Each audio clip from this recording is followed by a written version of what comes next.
Mesdames, Messieurs, bonsoir et bienvenue à tous. À la une de ce journal, les Nations Unies signalent un boom des besoins humanitaires au Cameroun. D'après l'ONU, les ressources nécessaires ont quasiment doublé en l'espace d'une seule année. De nouvelles données évoquent plus de 4 millions de personnes en quête de minimum vital, dont les populations des régions anglophones. Plus de précisions au cœur de ce journal. La ville de Yaoundé, sous haute surveillance des forces de l'ordre, un dispositif inhabituel avec pour objectif de dissuader des militants du MRC qui envisagent une marche demain samedi dans la capitale. Voilà pour le sommaire.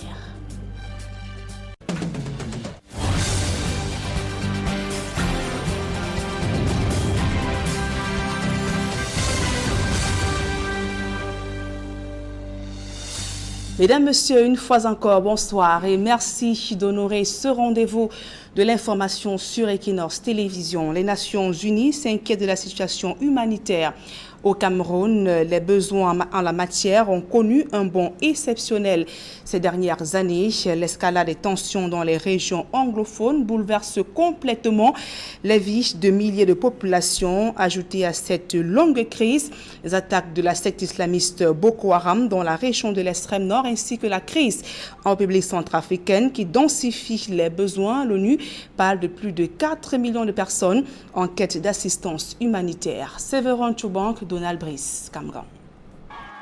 Il s'agit précisément de 4,3 millions de personnes qui ont aujourd'hui besoin d'une assistance humanitaire au Cameroun. Ces besoins sont en augmentation de 31% à l'espace d'un an, d'après la coordonnatrice résidente des Nations Unies pour le Cameroun, l'Italienne Allegra Baioshi. La montée de la courbe est due à 4 facteurs, expliquent les Nations Unies. L'aggravation des tensions dans le nord-ouest et le sud-ouest, où la crise a poussé 437 000 personnes hors de leur domicile, dont 405 000 déplacés internes et 32 000 réfugiés au Nigeria. En lançant le 22 janvier dernier à Yaoundé, les activités du Centre de coordination du plan humanitaire initié par le gouvernement pour les populations des deux régions, le ministre de l'administration territoriale a indiqué que 60 000 personnes affectées par cette crise ont déjà reçu diverses commodités. Il y a plus de 25 000 sacs de riz, 30 000 sacs de cartons de savon, l'huile, les kits sanitaires qui ont été distribués. À ce jour, il y a 60 345 Camerounais qui ont déjà bénéficié de l'assistance humanitaire dans les deux régions. D'après l'ONU, 100 000 personnes ont fui le nord-est du Nigeria pour le Cameroun jusqu'en fin 2018. Le troisième facteur aggravant de la crise humanitaire, ce sont les tensions politiques en RCA qui ont poussé près de 250 000 personnes, notamment à l'est du Cameroun.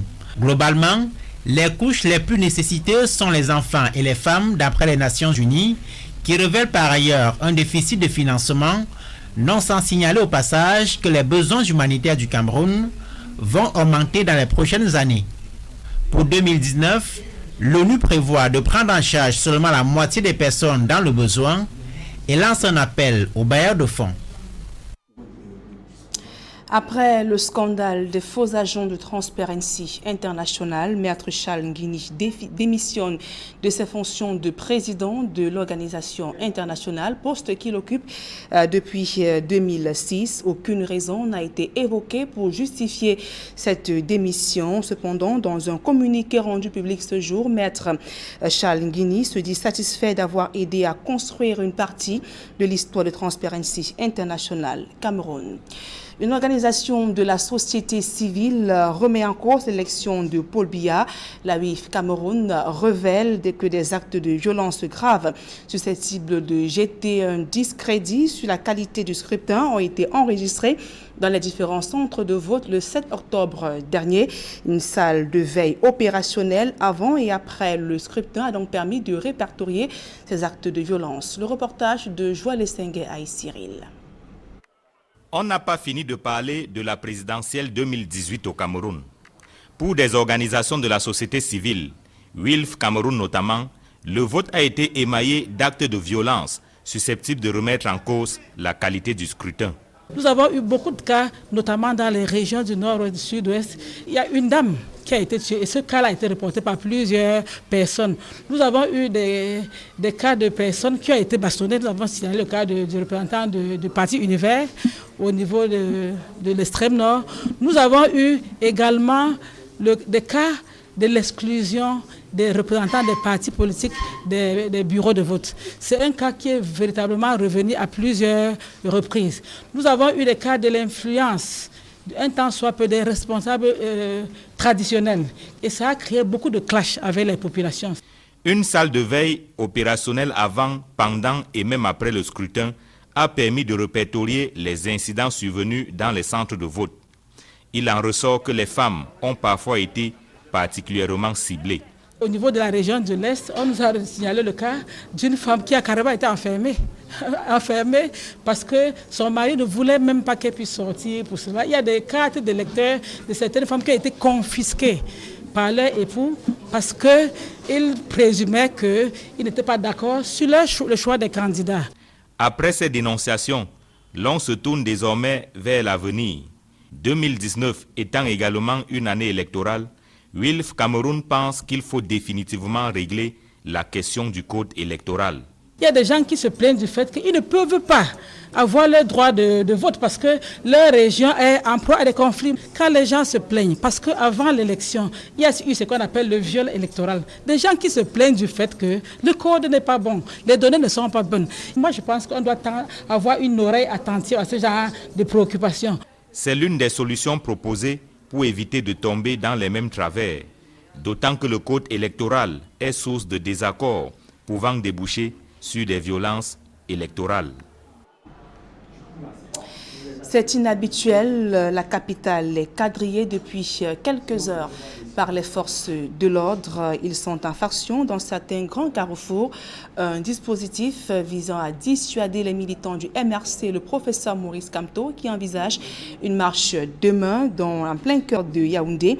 Le préfet du Foundi, quant à lui, invite les populations à ne pas prendre part à cette manifestation interdite. Nous y reviendrons. Tout autre chose à présent, comment comprendre les raisons de l'échec des politiques publiques au Cameroun? Dans le reportage qui va suivre, des politologues dressent un diagnostic sans complaisance du phénomène tout en proposant des pistes pour sortir de cette spirale. Gizogo, reportage.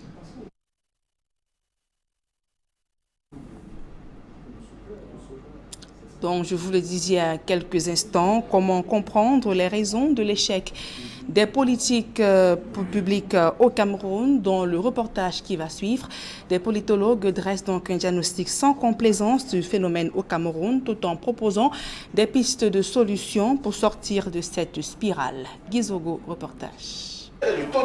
C'est un pavé dans la mare que jette le docteur Sosten Gaïfouba au sujet de l'impact des ressources humaines sur l'échec des politiques publiques au Cameroun. Son postulat, il expose dans son livre paru chez l'Harmattan la crise des ressources humaines et l'échec des politiques publiques au Cameroun vers la construction d'une administration moderne. On s'est rendu compte que le Cameroun échoue pour peu de choses parce que l'État déploie d'énormes sommes pour construire et développer le pays à travers les politiques publiques, c'est-à-dire les politiques publiques de route, de santé, des écoles, des universités. On se rend compte qu'aujourd'hui, le Cameroun est en train de tout recommencer. C'est-à-dire depuis 1960, on est en train de reconstruire tout ce qu'on avait construit. Face à cet échec, il questionne la responsabilité des ressources humaines au Cameroun. Est-ce que ce n'est pas la crise des ressources? Est-ce que ce n'est pas les acteurs qui sont destinés à conduire ces politiques publiques qui ne réussissent pas à le faire? Est-ce que l'État ne doit pas changer de modèle ou de paradigme? Nous subissons cette crise. Vous voyez l'état des routes, vous voyez le problème des logements, les gens qui n'habitent pas bien, qui construisent sur les montagnes. Et tout ce que nous vivons aujourd'hui, le retrait de la canne, les lenteurs administratives, les lourdeurs, où la bureaucratie devient finalement comme un obstacle à l'épanouissement des Camerounais. Au-delà, la posture du parti au pouvoir dans le dispositif institutionnel lui paraît aussi problématique. La posture du parti au pouvoir, qui reste un parti État, quelque part, est un obstacle à la réussite, au succès des politiques publiques, parce que le fonctionnaire parfois se comporte comme un acteur d'un parti et qui pense qu'il est privilégié, qu'il est protégé, et qui finalement se retrouve en prison parce qu'il n'est pas protégé par la loi. Mais plus que tout, selon l'auteur, le dispositif des politiques publiques déraille au Cameroun, faute de contrôle. Il n'y a pas de évaluations, il n'y a pas des audits. On appelle ça les outils modernes de pilotage des politiques publiques. C'est-à-dire, ce sont ces outils qui vont accompagner les politiques, les acteurs, les fonctionnaires sur le terrain, les entrepreneurs. Mais ces outils n'existent pas. C'est-à-dire les outils, l'évaluation, les évaluations 360, 460, les audits multiformes. Pourtant, l'auteur ne se limite pas à peindre en noir l'univers des politiques publiques au Cameroun. Il croit aussi savoir par où peut venir la solution à ces mots. Il faut décentraliser. Décentraliser dans le modèle de la structure administrative qui est trop hiérarchisée. Parce que quand vous voulez un bon de Cameroun, on dit attendez le ministre. Vous voulez telle chose, attendez. Donc c'est une administration qui tue les génies. Et puis il faut décentraliser effectivement à travers le modèle participatif. C'est-à-dire donner effectivement le pouvoir aux collectivités, le cadre décentralisé. Il faut contrôler, il faut évaluer, il faut punir, il faut sanctionner. Sans concession dans son approche, le docteur Sostène Gaye Fouba ne tient pas forcément un discours auquel on goûte dans la sphère politique aux affaires au Cameroun. Autre actualité au cœur de ce journal, la pénurie d'eau potable à Banga dans le département du Mungo donne du tournis aux populations de cette localité. C'est depuis 3 ans que le calvaire dure. Déjà, le quotidien de ses habitants est un véritable chemin de croix car il faut parcourir des kilomètres pour pouvoir avoir le précieux liquide. Jacques Molon, Isabelle Carole Zopet. Plusieurs années déjà que de l'eau n'a pas coulé des robinets de la ville de Mbanga dans le département du Mungo. Véritable calvaire pour les populations qui sont contraintes au quotidien de parcourir de longues distances avec leurs récipients à la recherche du précieux liquide. Un exercice difficile qui n'épargne personne. Hommes, femmes et enfants sont tous impliqués. On n'a pas l'eau en Banga depuis 3 ans, on n'a pas l'eau. Sauf, certaines personnes disent qu'il y a de l'eau en Banga, il n'y a pas l'eau en Banga. Moi, qui suis maire, par exemple, je n'ai pas d'eau depuis 3 ans. Et je ne l'ai pas non plus maintenant. Encore même, on se préfère les autres. Les quelques points d'eau qui permettent aux populations de se ravitailler sont encore loin de produire de l'eau potable, ce qui constitue un réel danger pour les populations. Même le fourrage, là, on boit ça y est dans les années, donc c'est pas facile. Le maire de la ville dément l'information selon laquelle l'eau serait déjà disponible en Banga. Et le journal de Kamwate qui disait que l'eau coulait déjà à flot à Banga. Cela m'a un peu scandalisé. Moi qui connais la situation réelle de la ville. Apparemment, lui ne s'est même pas déplacé pour venir voir sur place. C'est un rapport qu'on lui a fait. L'eau est répandue sur les chaussées, dans les rigoles. Ce n'est pas dans les maisons.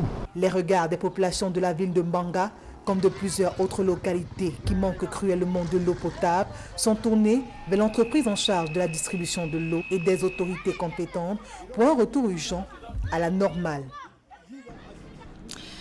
Du côté de Yaoundé, Célestine Ketchakoutes appelle ses collaborateurs à se donner à fond afin de relever les défis de l'assainissement de nos villes, de l'amélioration de la mobilité urbaine et de la promotion de l'habitat social. Au cours d'une rencontre avec le maire de Yaoundé 6e, la ministre de l'Habitat, du Développement rural et Jacques Yoki Onana ont pu enterrer la hache de guerre née à la suite de l'opération de curage des canaux d'évacuation menée au lieu-dit Biemassi Acacia par un engin de la commune de Baganté à l'ouest Cameroun.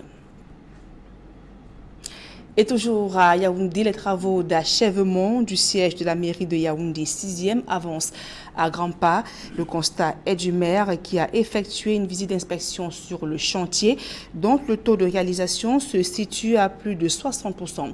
Le chef de l'exécutif municipal a en outre lancé les travaux de construction du stade de Biemassi. Le reportage de Marcelin Gansop. Ça bouge sur le site de construction du futur siège de la mairie de Yaoundé 6.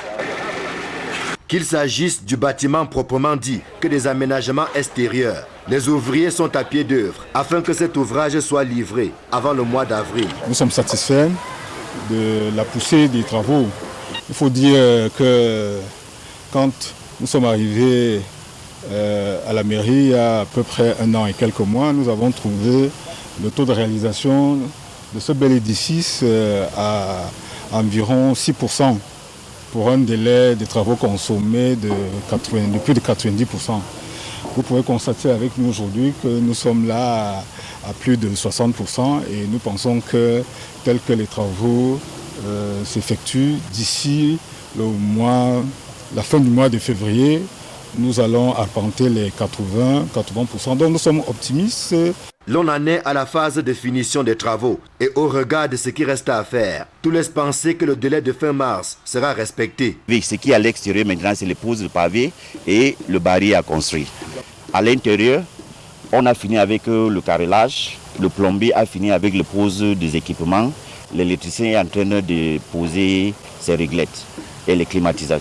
La mise en service du siège de la mairie va engendrer la fermeture de ce stade, dont les habitants de Biémassi et ses environs gardent de bons souvenirs. L'exécutif municipal a déjà une solution en main, avec l'aménagement d'un autre stade de football, non loin de là. Les travaux ont d'ailleurs déjà été lancés et devraient gagner en intensité dans les prochains jours. Moi, j'ai eu le bonheur de jouer dans ce stade et j'avais la difficulté et toute la peine du monde de fermer ce stade. Heureusement, nous avons trouvé un espace qui va nous permettre de délocaliser ce stade et les travaux nous avons lancés ce matin. Donc je ne peux pas fermer ce stade sans montrer à tous ces milliers de jeunes qui jouent ici où est-ce qu'ils vont aller faire leur sport, où est-ce qu'ils vont jouer au football. Quand ce stade sera opérationnel, nous allons donc procéder à la fermeture de celui-ci pour continuer avec les aménagements extérieurs du bâtiment de la mairie. La promotion des activités sportives et ludiques fait partie des priorités de l'exécutif municipal de Yaoundé 6, bien décidé à joindre l'utile à l'agréable. L'actualité hors de nos frontières à présent, 51 ans après l'assassinat de Martin Luther King, de nombreux Américains se sont retrouvés sur le site du monument de ce héros pour saluer la mémoire de ce leader, de ce célèbre leader du mouvement des droits civiques des Américains. Et que reste-t-il de sa mémoire et de ses combats aujourd'hui? Suivons plutôt ce reportage de Bruno Kemadjou et de Guillaume Choupo-Safir. Washington DC, les rues sont désertes, les institutions et administrations sont fermées. Le calme est total. Ce lundi 21 janvier 2019 est férié aux États-Unis. Le peuple américain célèbre un de ses héros, Martin Luther King, qui a mené une bataille acharnée pour l'égalité des droits et une justice équitable entre les peuples. Son assassinat, le 4 avril 1968, alors qu'il n'avait que 39 ans, avait laissé un goût amer.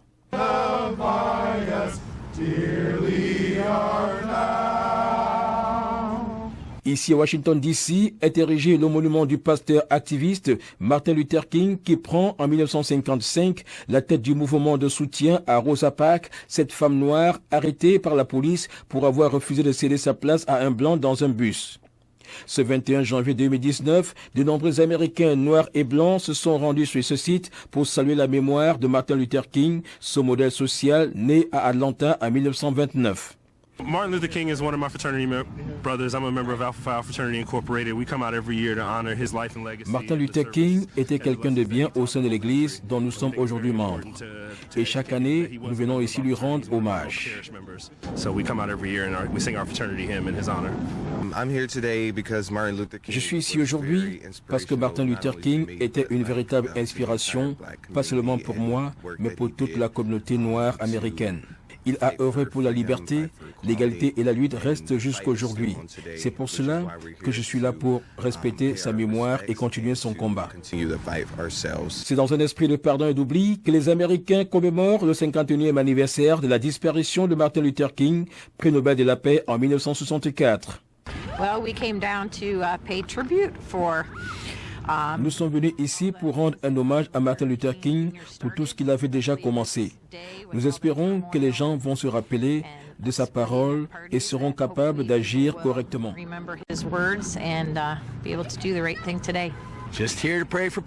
Juste ici pour prier pour la paix et nous pouvons vivre ensemble comme Martin Luther King avait dit.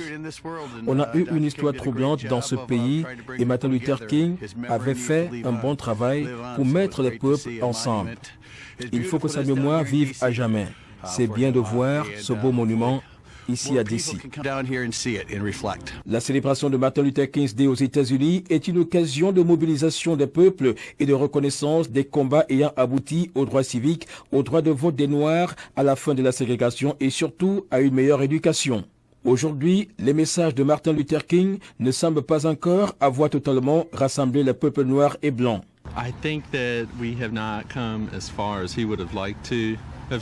Je pense que nous ne sommes pas encore arrivés là où Martin Luther King souhaitait. Tous ces messages sur le mur sont vraiment significatifs. Si les gens vivaient selon ces paroles, le monde serait merveilleux.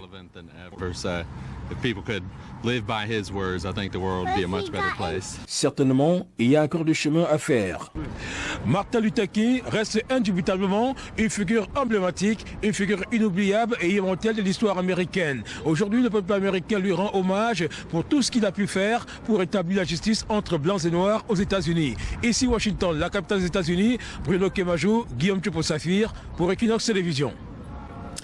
C'est avec ce reportage de Bruno Kemajou et de Guillaume Tchopo-Saphir, nos correspondants à Washington, que nous mettons donc un terme à ce journal. Dans un instant, le débrief du journal avec Serge Alain Auto et ses invités sur le plateau d'Equinox Soir. Serge Alain. Voilà Nadine Yambo, un seul point inscrit dans Equinox Soir, deuxième partie, le temps du débrief. La marche blanche du MRC demain aura-t-elle lieu malgré le fort déploiement sécuritaire que vous avez annoncé dans ce journal? Est-ce que, où le SDF a échoué mercredi dernier, le MRC pourra-t-il réussir? Bonne soirée à vous, Nadine Yambou. Bonne soirée à vous, Serge-Alain Auto. Rendez-vous vendredi 20h. Exactement, Serge-Alain. Voilà, dans un instant, Equinox Soir, deuxième partie, le temps du débrief, toujours en compagnie de nos 4 invités.